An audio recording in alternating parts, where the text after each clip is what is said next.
All right. So, Elsie, can you please, now that you've had an opportunity to do some self reflection of a personal experience, can you please share that story that comes to mind? Help us identify which part of your life the story is stemming from, and how it had some sort of wider social, political, or cultural meaning in your life. Sure.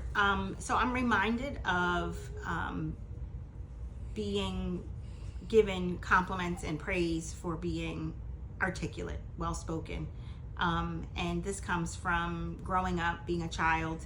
On one hand, it was sort of complimentary around speaking well, but then on the other hand, I also was criticized for talking white. And so I was very cognizant of how this experience had cultural implications, racialized implications, and it in a lot of ways contributed to the ways that I experienced school, and then the ways that I carried those practices forward as a teacher. Right.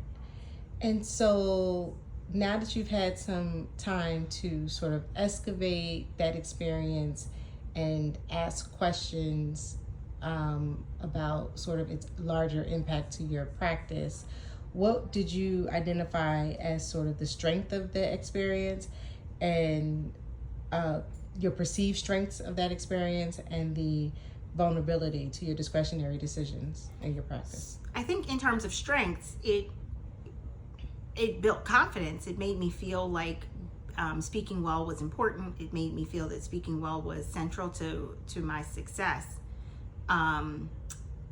But I also think that in a lot of ways, it made me feel that speaking well was exceptional, atypical of people who looked like me, and expectations, therefore, and the ways that I understood the expectations of the people in authority in school.